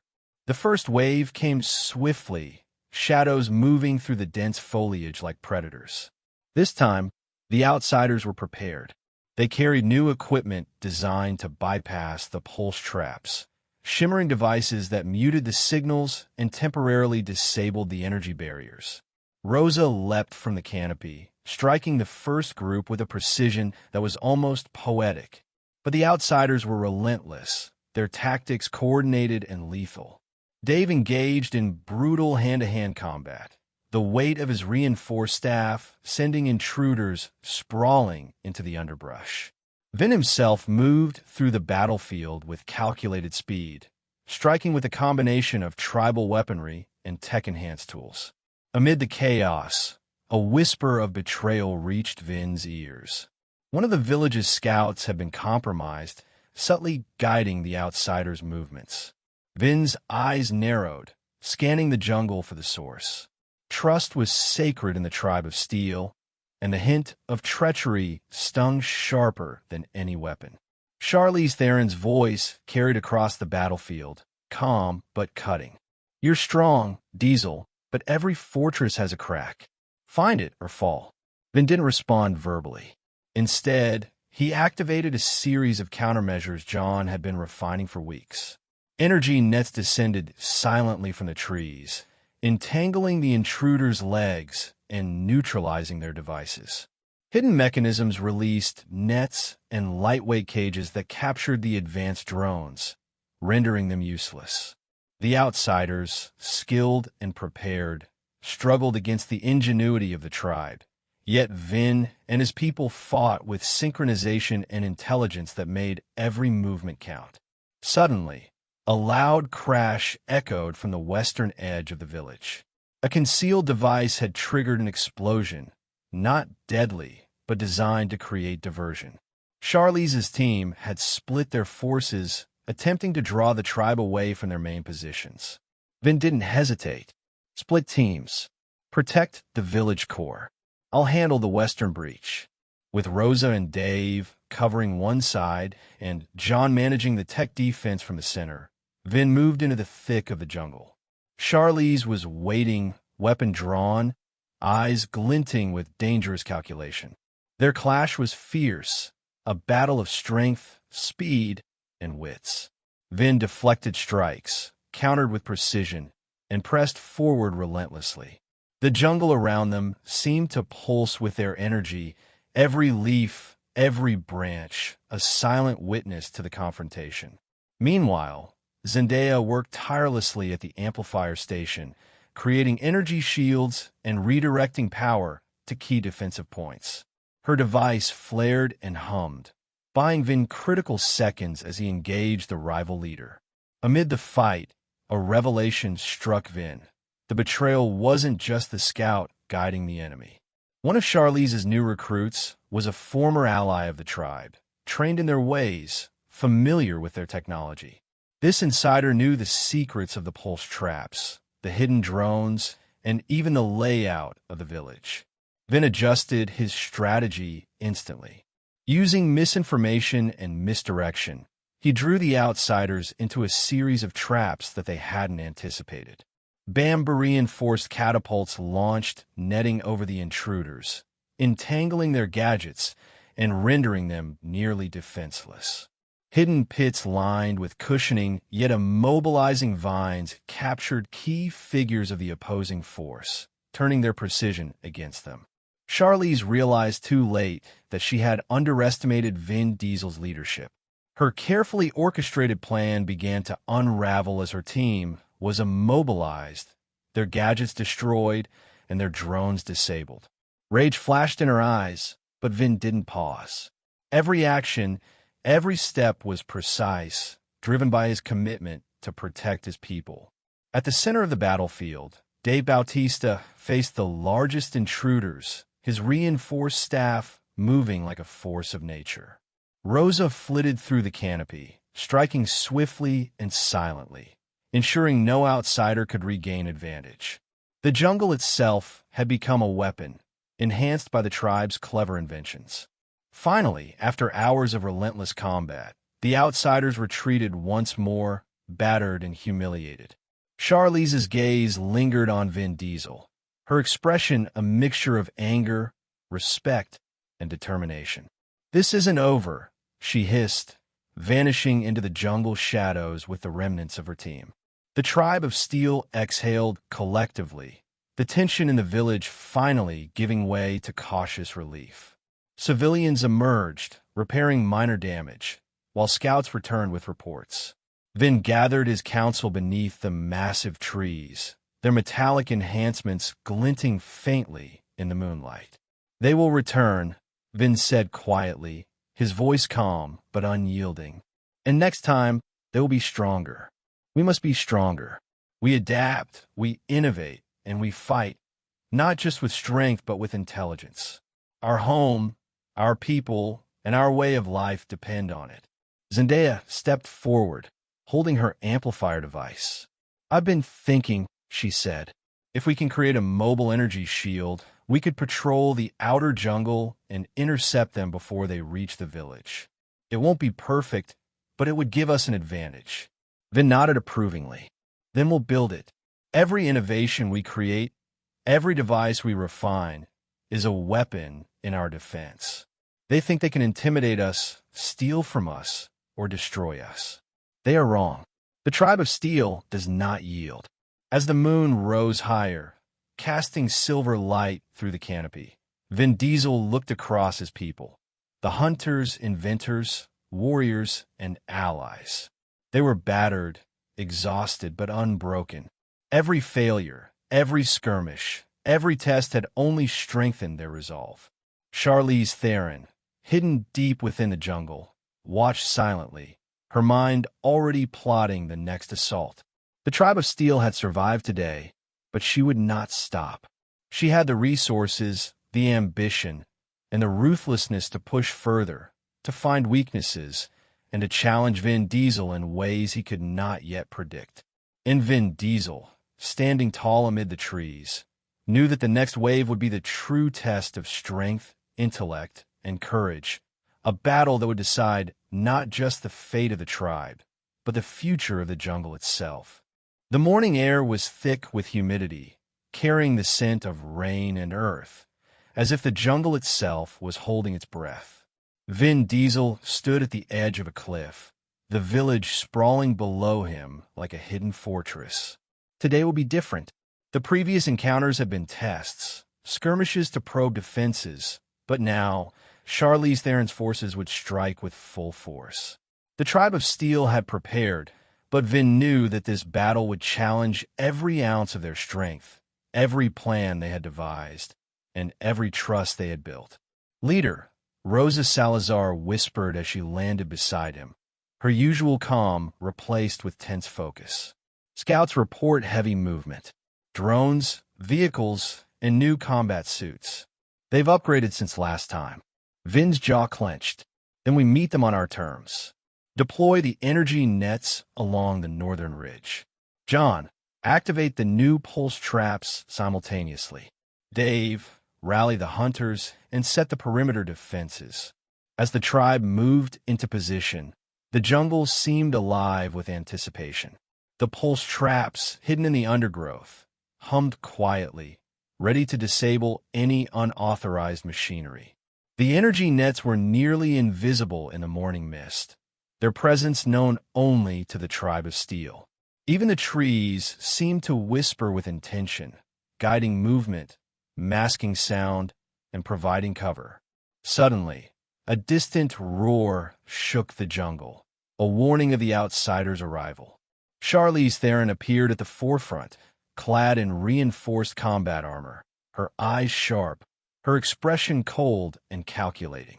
Behind her, a swarm of drones hovered, scanning the terrain, while armored vehicles rumbled through concealed paths, ready to breach the village perimeter. Vin didn't hesitate. "Remember, our strength is coordination and innovation. They rely on brute force. We rely on intelligence and unity. Strike only when they make the first move." The battle erupted like a storm. Drones swooped down, but John Boyega's quick thinking and portable EMPs disabled several mid-flight. The pulse traps triggered, halting vehicles as vines and hidden mechanisms ensnared wheels and engines. Rosa darted from tree to tree, her movements fluid and lethal, taking down intruders silently. Dave Bautista engaged directly, his staff smashing through enemy armor with calculated strength, protecting both villagers and strategic points. Vin Diesel moved like a force of nature through the chaos, coordinating attacks, deflecting incoming strikes, and striking with precision where needed. Charlize advanced toward him, their eyes locking in a battle of wills, even as chaos swirled around them. Each clash was more than physical. It was strategic, a test of intelligence, reflex, and intuition. In the midst of combat, Zendaya activated a mobile energy shield, covering the village core. Sparks and light danced across the barrier as it absorbed and redirected the intruders' attacks. Civilians were safely protected, while the tribe's warriors gained critical seconds to neutralize enemy forces. But Charlize had prepared a secret weapon, a specialized device that could temporarily disable the energy grid. With a flick of her hand, a pulse disrupted the shields, sending ripples through the village defenses. Panic threatened to rise among the defenders, but Vin remained calm. "Adapt," he shouted. "John, reroute the amplifier through secondary nodes. Rosa, flank from above. Dave, hold the perimeter." Every member of the tribe moved with purpose. The jungle itself seemed to respond, vines moving subtly to aid the defenders, hidden catapults launching netting at the intruders, and camouflage drones striking key targets. The outsiders, despite their preparation and technology, were forced into a relentless defensive fight. The battle escalated further as Charlize confronted Vin directly. Sparks flew as their weapons clashed, a mixture of tribal craftsmanship and advanced technology. "You've slowed me down, Diesel," she hissed, "but you cannot stop what is coming. You cannot protect them all."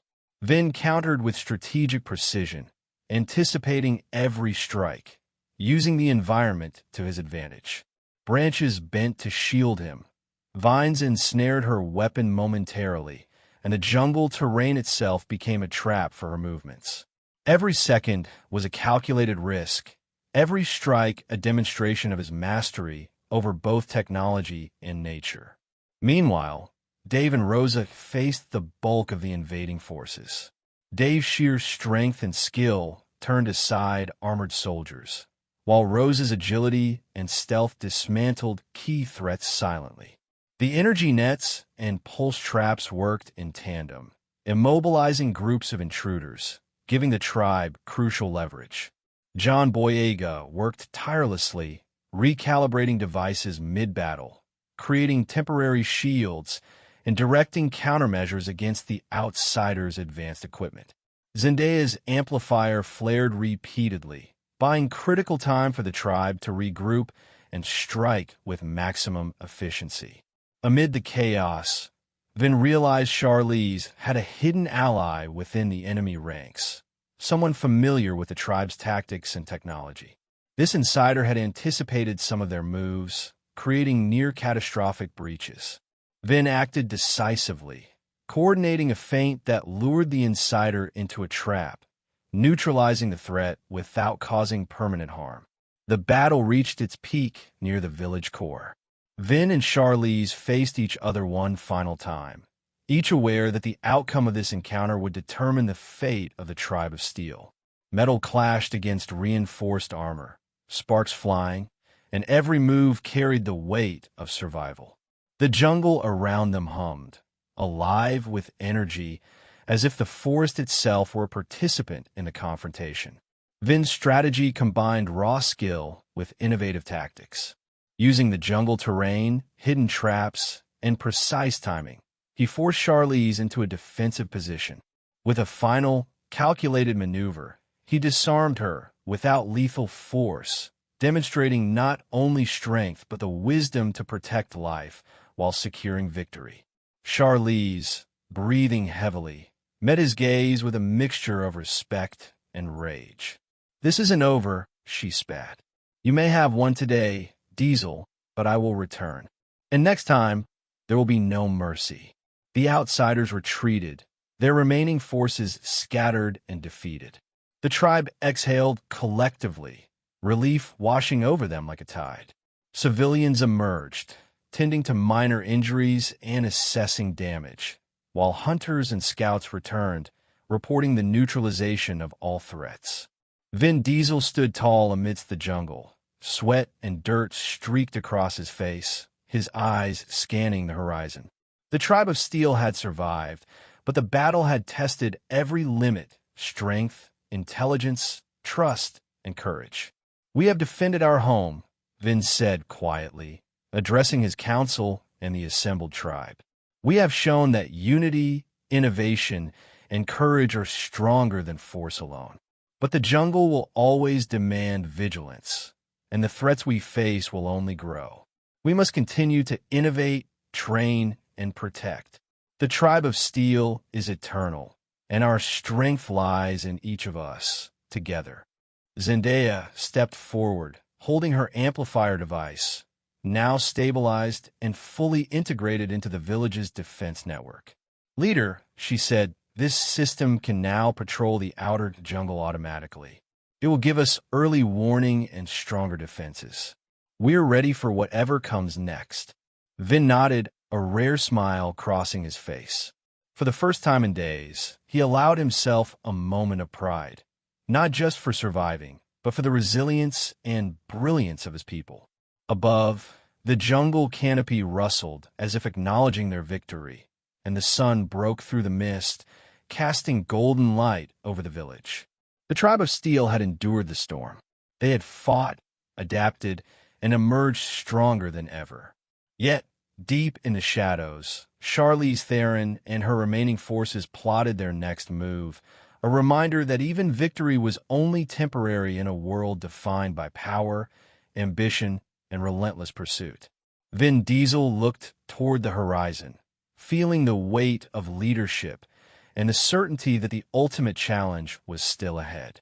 But for now, the tribe of steel had prevailed, and their jungle, their home, and their people were safe for the moment. The jungle was calm, but the silence carried a weight that only those who had survived storms could understand. Vin Diesel stood at the heart of the village, watching the sun rise over a canopy that had been tested, scarred, and yet remained resilient. The tribe of steel had endured the outsiders' assault, their technology and cunning proving superior not only in combat, but in strategy, unity, and vision. The morning was filled with activity, but it was different now. Less frantic, more purposeful. Children tinkered with gadgets under John Boyega's supervision, learning and experimenting, their laughter and curiosity echoing through the trees. Rosa Salazar led a patrol, teaching young scouts the subtle arts of stealth and agility, while Bautista helped strengthen the perimeter defenses, reinforcing structures with both tradition and innovation. Vin walked among them, every step deliberate, a silent acknowledgement of their strength and courage. Zendaya adjusted her mobile amplifier, ensuring that the energy shields around the village were stable, a network of protection that extended through the jungle. Her eyes met Vin's, and for a brief moment, a shared understanding passed between them. The tribe had survived, but vigilance would never end.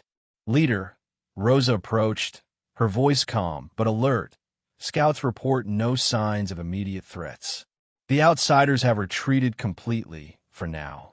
Vin nodded. "Good, but we cannot assume they are gone for long. Charlize Theron is relentless, and she will return with greater force. Every improvement we make, every device we refine, strengthens our survival. Our home, our people, and our way of life depend on it." The village council convened beneath the largest tree in the center, a natural cathedral of roots and branches intertwined with the tribe's technology. Vin addressed them with calm authority. "We have won battles, but the war for our jungle continues. We must train, innovate, and remain united. This is more than survival. It is evolution. The tribe of steel is more than metal and machines. It is courage, knowledge, and the spirit of every person here." John Boyega stepped forward, a blueprint in hand. "Leader, I've been working on integrating the jungle's natural energy into our systems. Solar nodes, kinetic pathways, even river turbines. If we can harness these fully, our defenses and technology will be self-sustaining. We'll become nearly untouchable." Vin's eyes gleamed with approval. "Do it. Every improvement is a step towards security and mastery. And every step is a lesson for our people. Knowledge is the strongest weapon we have." The day passed with the tribe repairing, refining, and learning. Even the smallest members of the tribe contributed, understanding that their collective effort was the backbone of survival. Villagers harvested food, reinforced dwellings, and fine-tuned gadgets, each task a vital piece in a larger puzzle of life in the jungle. As dusk approached, Vin Diesel climbed the cliff once more, overlooking the village. The sunset bathed the trees in gold, shadows stretching across the land they had fought so fiercely to protect. He could sense the calm, but he also felt the undercurrent of tension that would never fully disappear. Charlize Theron had been defeated, but she was a storm waiting to return, and the jungle's future depended on the tribe of Steel staying one step ahead. From the shadows beyond the village, a distant figure watched, a messenger carrying news, or perhaps a spy left behind by the outsiders. Vin noticed the movement with his trained eyes, alert but unshaken.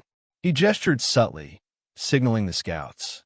Within moments, the figure was intercepted and neutralized without harm, a demonstration of the tribe's vigilance and intelligence. As night fell, the village gathered around a central fire, the flames dancing against the metal and wood structures that formed the heart of their home. Vin addressed his people once more. Tonight we celebrate, not just survival, but resilience.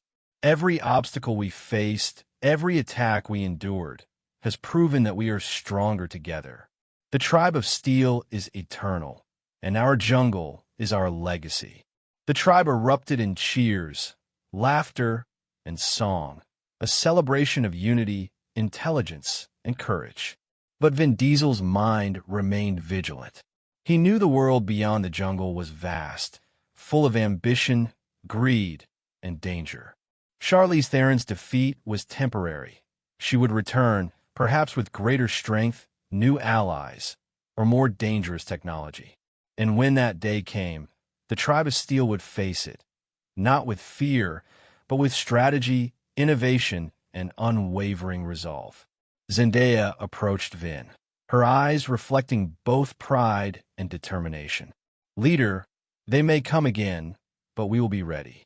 And next time, we'll show them the full power of the jungle and our unity. Vin placed a hand on her shoulder.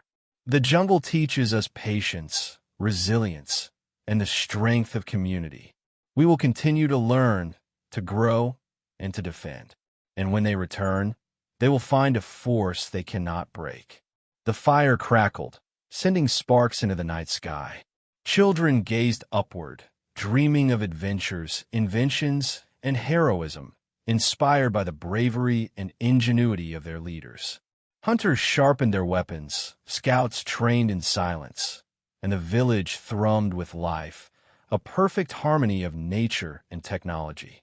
Above, the moon illuminated the canopy, silver light reflecting off the tribe's gadgets and hidden devices, a silent promise of vigilance and protection. Deep in the shadows, Charlize Theron's silhouette could be seen disappearing into the distance, her mind already plotting the next move, ensuring that the story of the tribe of Steel was far from over. Vin Diesel remained on the cliff, eyes scanning the horizon, the weight of leadership balanced by pride in his people. The tribe of Steel had endured, innovated, and triumphed. The jungle was safe for now, and though tomorrow might bring new challenges, new enemies, and new tests of courage and ingenuity, one truth remained unshakable. The tribe of Steel would always rise, united, unstoppable, and unbroken. As the night deepened, the village slept under protective energy shields, hidden traps, and the watchful eyes of its guardians.